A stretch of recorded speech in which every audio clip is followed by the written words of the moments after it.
Alright, let's welcome everybody to the Madiba official channel. This is the time for the show. If you've not subscribed, then kindly subscribe to the channel. So in case if there's a new video, you get it on time. And as you are subscribing, you make sure that you turn on the notification button over there, and you also share it for your friends, your colleagues and pals to get some of the video to watch it. Today we are looking at the Euro 2020 qualifier that just went by, and try to just support and see which teams will be doing very well coming the tournament proper next year, which will spread across some 10 countries in Europe.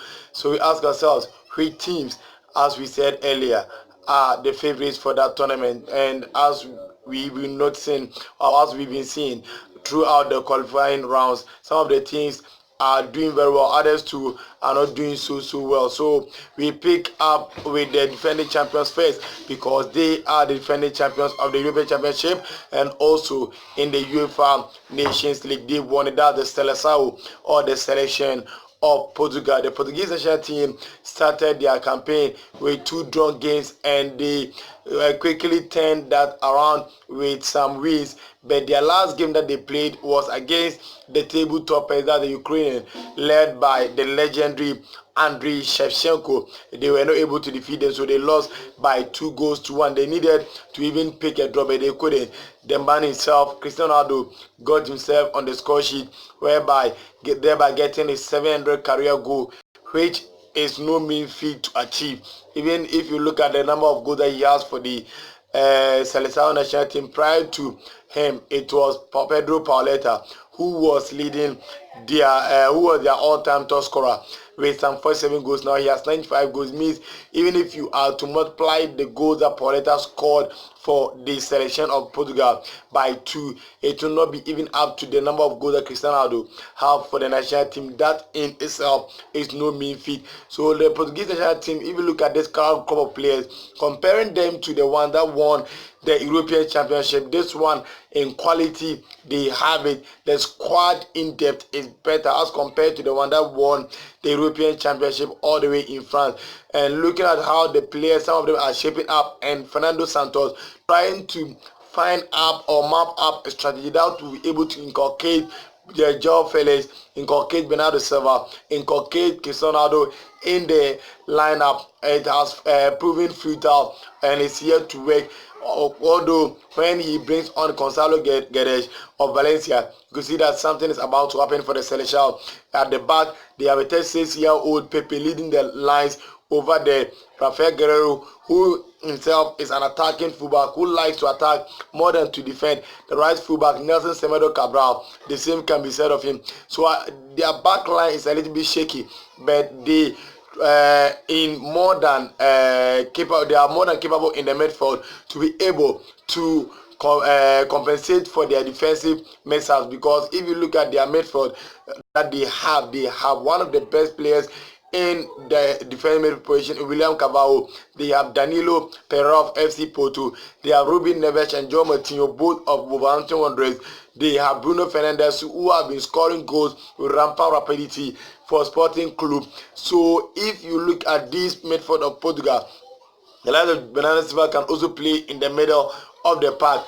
And in the forward lines, they have, as I said earlier, Gonzalo Guedes is there. They have Joao Felix. They have Cristiano Ronaldo. They have André Silva. They have Bruma. So they have a lot of Arsenals going for it. For me, although they are struggling to qualify, thereby needing a win in their last 2 games to qualify into the tournament automatically, or they will use their slot by being the winners of the newly founded UEFA Nations League to play in the playoffs to qualify. And this won't be the first time that they are doing so. They did some way back when they qualified to the World Cup in 2014. They've been passing through the playoff spot to qualify into tournament. So this one won't be the first time. Looking at the Portuguese national team, for me, they will prove to be a force to reckon with coming Euro 2020. The French national team, they are the defending champions of the world because they won the World Cup that was played last year in Russia, and some of their players have been out of the team. The last international breaks brought a lot of questions rather than answers, because the French national team, as I said earlier, some of the players are out of the fold. They played against the Turkish national team, who defeated them earlier in Istanbul. So it was time for revenge, for them to take revenge on them, because they defeated them earlier, but they couldn't. They drew against the Turkish national team. So if you go to their group table right now, they have some 19 points, tied on points with the Turkish national team. Iceland is not a little bit further, or is not further, with some 4 points adrift, because they have 15 points over there. So this is an interesting group, and as I said, the French national team losing all those players, you still see interesting names on the team sheet. You see players with enormous quality that have to be able to defeat the Turkish national team. It's true, the Turkish national team is on an upward trajectory. They are on a very good path, and some of their players are getting into their stride as they need them the most. Talk of Mehmet Zeki Çelik, the man himself, Burak Yilmaz, who has been banging in the goals throughout his career, is there. Tosun has not been getting the playing time at Everton, but he's still there in their fold. Hakan Çalhanoğlu as AC Milan, Emre Belözoğlu at the 38, he's still in there with bringing that experience on board. So they have all the player changes on the AS Roma. So if you look at these players of Turkey, they are decent players, but you cannot tell me that these decent players are better than the French team that they paraded. Clement Lenglet, Raphael Varane, talk of Benjamin Pavard, Lucas Hernandez, Blaise Matuidi, Moussa Sissoko. They paraded great players, Wissam Ben Yedder, Antoine Griezmann. All these players were there, but they were not able to defeat the Turkish national team. So it tells you that the French national team have a lot of work to do if they will be able to win the Euro 2020, as they did way back in 2000 when they won the 1998 World Cup. They further went on to win the Euros 2000 when they defeated the Azuris of Italy by 2-1, needing David Trezeguet's golden goal, extra time goal, to defeat the Azuris. So this national team, as good as they may be, Didier Deschamps has to go to the drawing board and try to map out a strategy, as he did in the World Cup when they were sitting deep, playing on the counter breaks, using the pace of Kylian Mbappe. They play without him. For me, I see the French national team doing well in the Euros, but Didier Deschamps has to play a wonderful or a good role in that. Moving forward to the Three Lions of England. The Three Lions of England lost their first or had their first defeat in some 43 games in qualifiers, in the European qualifiers, to the Czech Republicans. They're spanning some 10 years. So that one in itself was no mean feat. They wanted to bounce back from that defeat, so they were coming up against the Bulgarians. They wanted to use that one to send a signal to the rest of the teams that they are still a force to reckon with when it comes to qualifiers. And boy, they did it very well, defeating the Bulgarians by 6-0.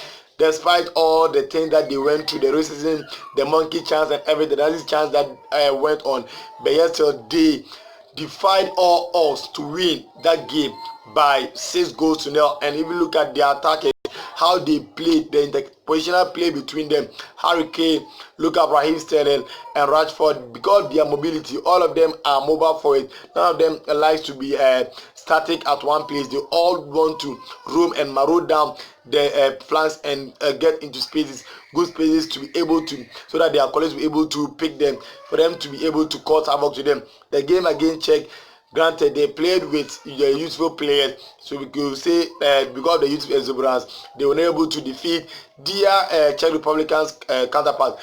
But this game proved that the Three Lions will also be a force to be reckoned with. They will be able to build on the success that they chalked in the World Cup. So the Three Lions, too, for me, they are one of the teams that we have to look forward to, or look forward when Euro 2020 starts next year. Now, to the Azzurri of Italy. The Italian national team went down the drain after Antonio Conte stepped down to head to Chelsea to coach the Blues of Chelsea. The Azzurri have not been the same. they were not able to qualify into the 2018 World Cup, the recent World Cup that the Russians hosted. Now Roberto Mancini at the helm of affairs, they'll be able to qualify. They qualified with 2 matches to spare to the Euro 2020. Now you ask yourself, are they capable of winning the tournament? And looking at their midfield, I always say that the quality of every good team is noticed from their midfielders. If you want to notice or see that a team or know that a team is very good, look at their midfielders. Look, they have players like in the mode of Jorginho, they have Stefano Sensi, they have Banco Verratti, they have Nicola Barella, and these 4 players, for me, they were able to, or they are capable of walking into almost all the national team in Europe currently. So if you have them in your fold and you have decent attackers in Andrea Belletti Gallo, you have Ciro Immobile over there, they have a lot of arsenal for me to be able to cause havoc. Bear in mind that Azuris don't always need to rely on names. Whenever they are in a competition, they are there to compete. They are there, not there to add up into numbers, but they are there to compete. For me, they have decent squad. The back line, talk of Gianluca Mancini, you talk of Armando Izzo, you talk of Alessio Romagnoli, you talk of Leonardo Bonucci, the captain. They have a lot of players over there. That for me, I think that Zuri coming into 2020, they will be a force to be reckoned with. Now, to the Orange of Netherlands. It's been a while since they last qualified into a tournament. As a matter of fact, the last tournament that they qualified was in the 2014 World Cup hosted by the Brazilians. Now they are trying to recapture their glory days, and under Ronald Koeman, you could see that there is some improvement. They went into the finals of the newly founded UEFA Nations League, where they were defeated by the host nation, let me put that way, because they hosted the semi-finals and the finals. The Portuguese, a goal from Gonçalo Guedes, won it for the Seleção of Portugal. Now, fast forward, Ronald Koeman, when we all thought the group was getting out of their hands, they were able to conjure magic to get into the top 2, and they need to be applauded for that. This is a team that's lacking the attacking arsenals or the strikers that they used to have. At first, when you talk of Netherlands, you talk of great strikers, Patrick Kluivert, Van Hooijdonk, talk of Roy Mackay, talk of Van Nistelrooy, you talk of Marco van Basten. These and many more that you can mention. But now, talk of Memphis Depay, Ryan Babel, talk of Steven Berghuis, you talk of Quincy Promes, Donny Malen, talk of Luke de Jong. These are not great players as compared to those that I just mentioned, but they are doing very well. They never say that. They don't know when to say no, or never when to say never, because even when the going gets tough, that's when you see that they will dip into their arsenals and they will bring something. So for me, the Orange national team will also be a force to be reckoned with coming Euro 2020. They have a good defense setup, because if you have very Van Dijk leading your defenders and you have Matthias de Ligt right fullback position, you have a certain Denzel Dumfries over there, you have Joel Veldman who can also play over there, you have Daley Blind over there, and you have Jesper Cillessen. I think the defense, they have a certain midfield to Frankie de Jong, Jorginho, Gini Wijnaldum. These are players that will be able to do the job for the Orange national team coming Euro 2020. The Dutch, the German national team, the Diamond Shaft. Now, they are also going into some sort of transition, but the past year hasn't been the best of years for the Diamond Shaft, and it compelled their coach Joachim Löw to make a drastic decision, taking away the veterans, the likes of Mats Hummels, Thomas Müller, Jerome Boateng from the fold, trying thinking that he can rely on the young ones, but trying as he is trying, he's not getting grip of the team. But yes, so they are in there, and for me, I think they'll be able to qualify in the 2020. For me, it will come too soon for the Diamond Shaft of Germany. So for me, here on the Madiba official, this is where we bring down the curtains for today's show. If you've not subscribed to the show, please do kindly subscribe to the show, so in case of any video you get on time. What I can tell you for now is bye bye. Adios.